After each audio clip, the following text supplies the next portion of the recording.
And now I have to read. Okay. When Kainé's eyes flutter open, she sees a dozen villagers quizzically staring back.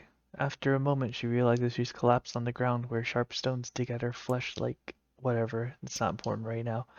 She pulls herself to a knee before rising on unsteady feet and sparring a glance at her surroundings. The fuck? She muttered. What happened? Wasn't I just fighting shades?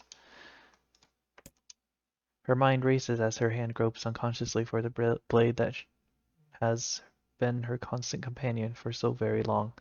Though she can't explain it, it's clear she has somehow been transported to an entirely new world.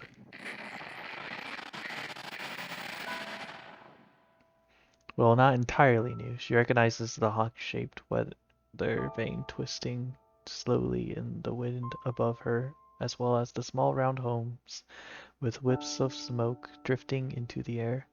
And of course, there are the villagers currently staring at her with a mixture of fear and disgust. Oh yes, they are a familiar sight indeed. She is in the Eyrie. She is home. Is something the matter, girl? Kainé spun around at the voice and sees the woman ravaged by time. Her narrow hips barely seem strong enough to hold her body upright, while the shawl wrapped around her thin frame appears ready to fall apart at any moment. Grandma, is that really you? Her grandmother's eyes grow almost comically wide before blinking several times in succession. What's wrong, you fool girl? Is your head lost in dreams? Dreams? Could this be a dream? But it feels so real. But she's dead. Grandma's dead. I watched that goddamn shade kill her. If this isn't a dream, how the hell is she here? Unless those shades killed me too. That must be it. I'm dead. I'm dead, and this is he. Oh, stop with the nonsense already. Kainé flinched as her grandmother raised a hand in the air, expecting pain to come as correction from her foolishness. But instead of a blow, her grandmother simply places a hand upon her granddaughter's cheek. The warmth of it instantly spreads from her cheeks to her face before filling her entire body with a kind of beautiful light. What's wrong, girl? Asked her grandmother. Are you upset? Do you want to go home? Kainé feels tears coming to her eyes and struggles to hold them back. Though she still has no idea what is happening, she knows one thing for certain. This is her grandmother. Sorry, grandmother. I'm not sure where my head was at there. Well, just make sure you keep it attached. Her grandmother chuckles as she pulls her hand away. Maybe this is a dream, or maybe I'm already dead, I don't know. But either way, I'm not alone. As long as Grandma is with me, that's enough. Didn't I just tell you to stop spacing out, girl? Grandmother says with a cackle. Here now, hold this. She hands Kainé a large sack filled to bursting with all manner of fruits and vegetables. Damn, Grandma, this is a lot. Well, it's important to treat yourself every now and then. Besides, these villagers may hate us, but the bastards are more than willing to take our money. We'll lend support as we can, even if they have to hold their noses while we do it. Her grandmother trails off as if trying to remember something, and slowly turns around. Well, what do you know? In all the excitement, I forgot to buy my medicine. A thin smile wavers across her face for a moment before vanishing into a lifetime's worth of crevices and wrinkles, causing Kainé to take a concerned step forward. No, Grandma, this is fine. You go home and rest. I'll get the medicine. Her grandmother hesitates, clearly trying to weigh her own need for rest against her granddaughter's odd behavior of a moment before. Before she can start to argue, Kainé charges ahead, ignoring the small voice in her head that's telling her what a bad idea all of this is. Really, Grandma, it's fine. Go home, I've got this. She pulls her grandmother's ancient wallet from her fingers, an act that requires a surprising amount of strength. Besides, you know how stubborn I am. Once my mind is set, there's no changing it. I wonder where you got that from. Seeing that further argument will be useless, her grandmother slowly turns and begins the long journey home. Kainé watches the figure recede from her vision, waiting for what seems to be an eternity to ensure everything is alright. Once the frail shadow finally vanishes over the horizon, she turns on the heel and makes for the apothecary. Ho there, says the elderly apothecary as Kainé enters the store. Here for Callie's medicine, are you? Though few villagers had ever bothered to learn her grandmother's name, she and the Apocryphy were old friends. Perhaps that was the reason he'd always shown her kindness when so many others did not. Yeah, if it's not a bother. The shopkeeper immediately sets about his work, deftly pulling bottles and herbs from the shelves and mixing them with a practiced hand. Soon a peculiar smell begins to drift through the store, one that immediately reminds Kainé of her childhood. There you are, says the Apocryphy as he holds out a small cloth bag. Sorry for the wait. Oh, and say, that's a fine portrait you drew of your grandmother. Look, looks just like her. So it does. Honestly, I've never seen Kelly so over the moon about anything. She brags about it every time she stops by. You saw that? Says Kainé, her eyes narrowing. Said portrait was something she had whipped up one day after getting her hands on some crayons, and to call it rough would be an act of pure generosity. The idea that her grandmother was displaying it around town makes Kainé's stomach want to sink down to her feet before slinking off into a hole somewhere. You bet I saw it, said the pleased Apocryphy said. She brought it all the way here just to show me, but my, it's been a very long time since I've seen something so wonderful. Kainé's mind begins to whirl. The picture was shit. She was sure it was shit. And yet the man's reaction displayed the exact opposite opinion. Is he just being nice to me? The Apocryphy, as if sensing her skepticism, doubles down. I could really tell you put your heart into it. It was simply wonderful. Thanks, offers Kainé, who just wants the entire conversation to be over. She briefly considers how she's going to make her grandmother seize her little traveling art show, but then realizes that train has likely left the station. Shaking her head to banish her increasingly shrill thoughts, she grips the bag of medicine tightly and turns to leave. But just as she reaches the door, she hears a loud thud from somewhere back in the shop.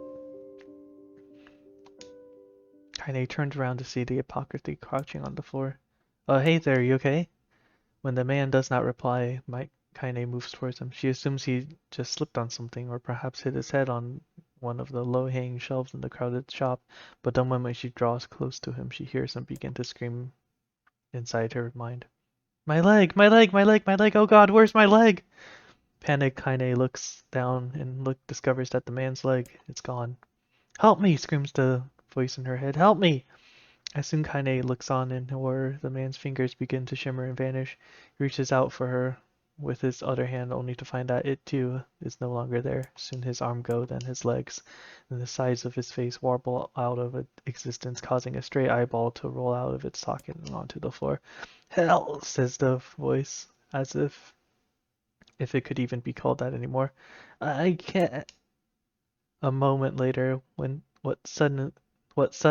what remains of the pitiful shopkeeper collapses into a heap of ash, releasing a small puff into the silent air. Suddenly silent air. As Kainé stumbles back in horror, she hears a cacophony of terror rising outside. Oh god, what's happening? My arms! Where are my arms? Why can't I see?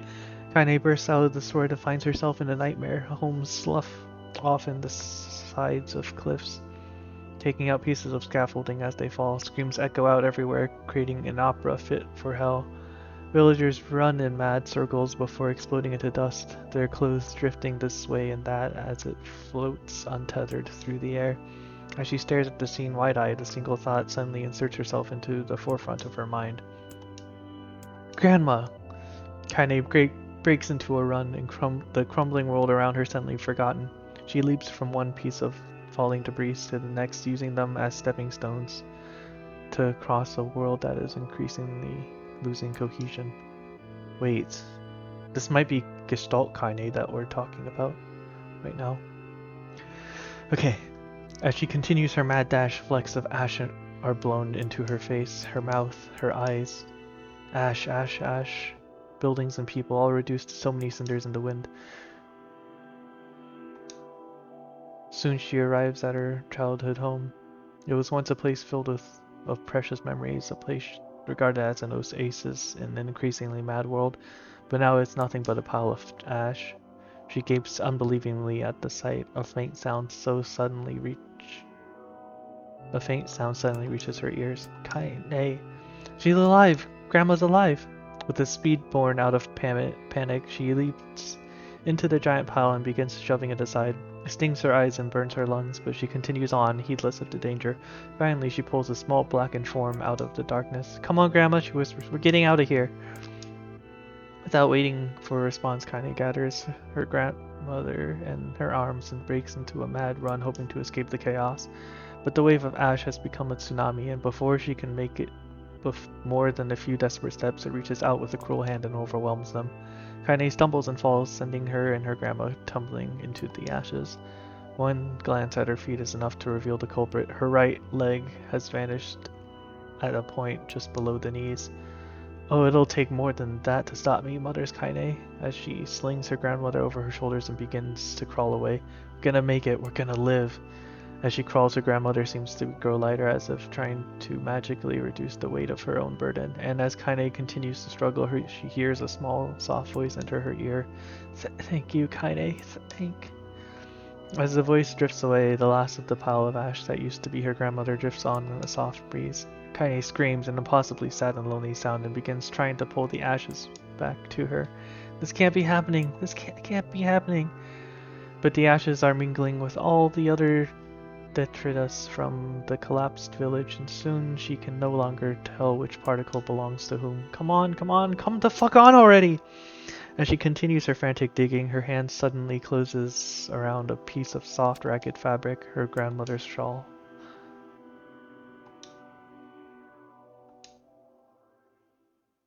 I knew this place was a lie. I knew, and I still couldn't do anything. I couldn't save anyone. I couldn't even escape.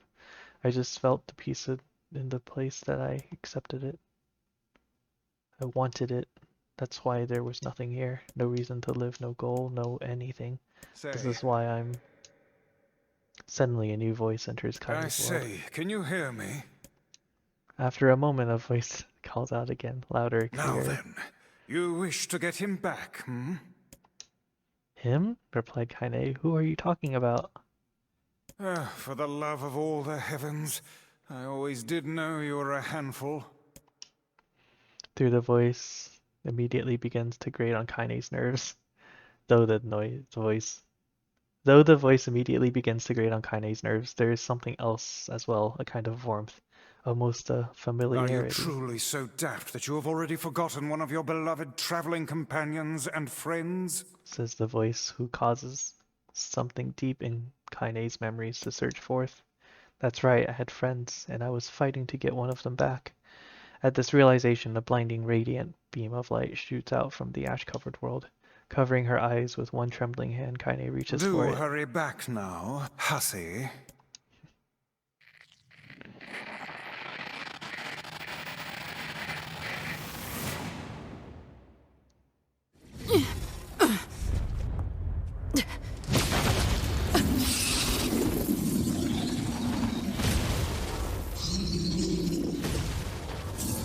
Interesting. The red and black.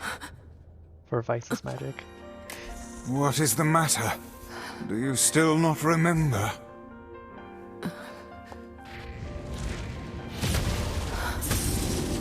You've not time to become lost in your thoughts. Right. Okay. Let's get him back! Hey, she remembers. Where's Emil? Oh right, Emil was never in this world.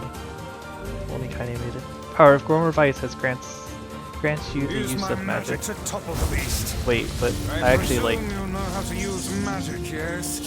I actually like Kainé's magic. I don't need your help to take out this goddamn fuck waffle. Fuck waffle. Use my power to knock the creature down with magic. Oh, this is nice. Wait. Do you shoot cubes? You do shoot cubes? Well done. Now clobber the beast. Let's fuck it up good.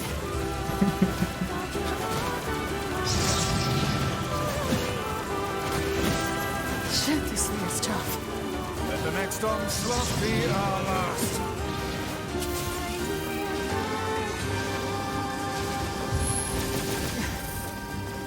Hey, Vice.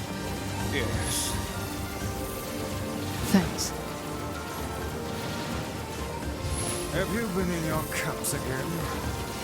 Fuck your face. Ah, that's more like it. Can I destroy these corners? They're annoying. Okay, they're gone.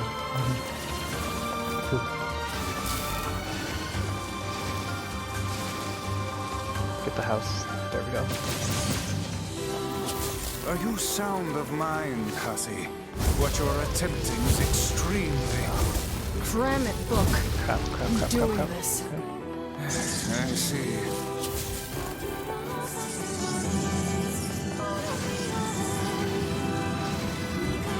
Can I get the house again? Because that was a weakness before.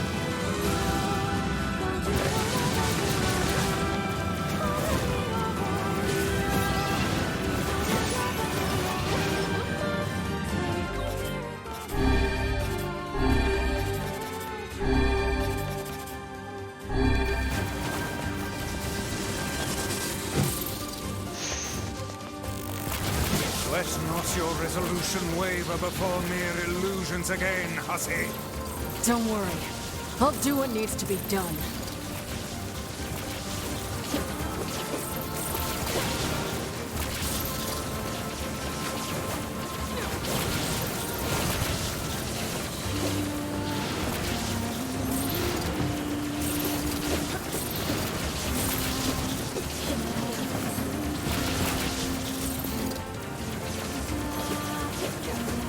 What am I targeting? Oh.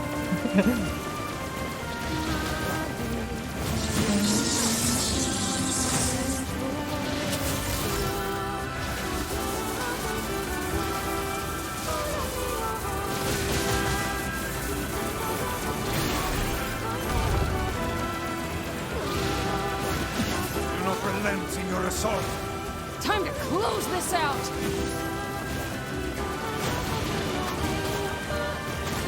Let us finish this.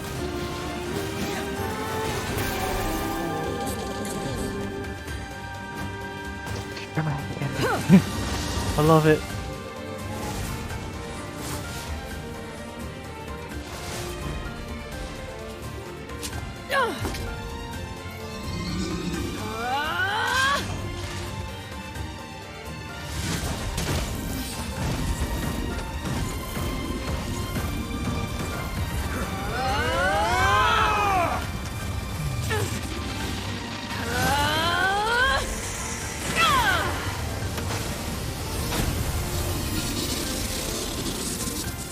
This is a replicant's potential.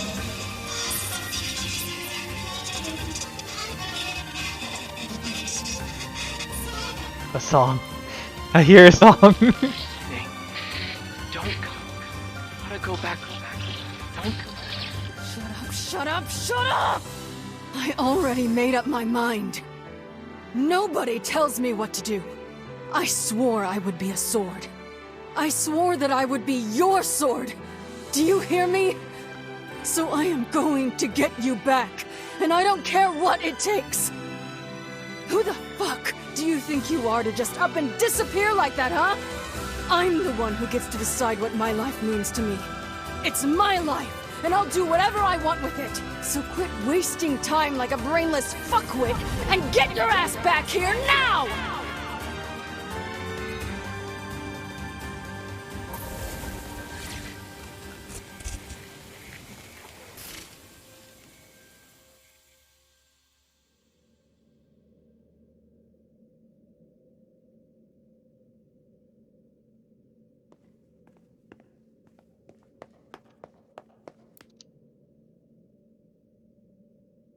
What if I say no here?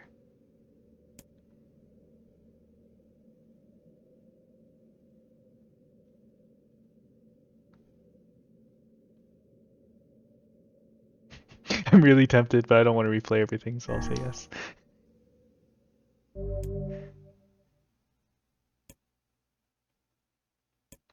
Oh, okay, now there's a reason to say no. Once your save data has been restored.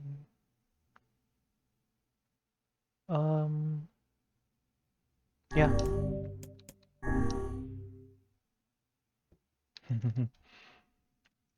Oh, I'm glad I used the canon name for this.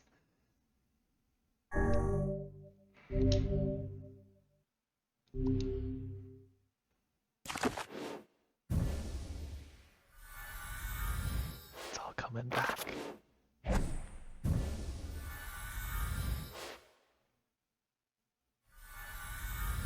Oh, and even the new stamp is on each item. All our quests are back. We got our Lunar Tears back too. Spent a lot of time farming those.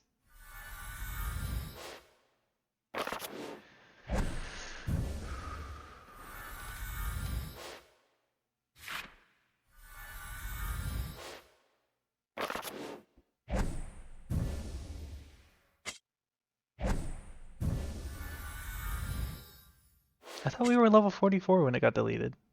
What the heck? It makes sense why Kainé was level 42 though now.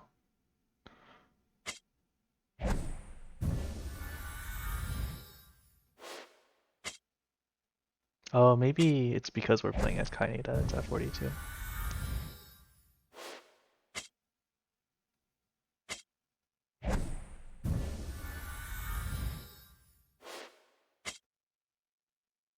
Oh, or it might be the last time we saved was level 42. A file to restore the lost save data to.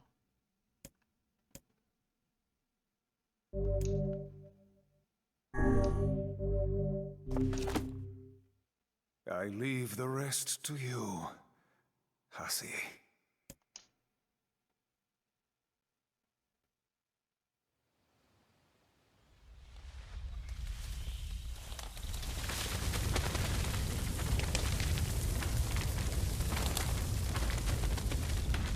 Tower? Whale? Seed? Seed. Flower.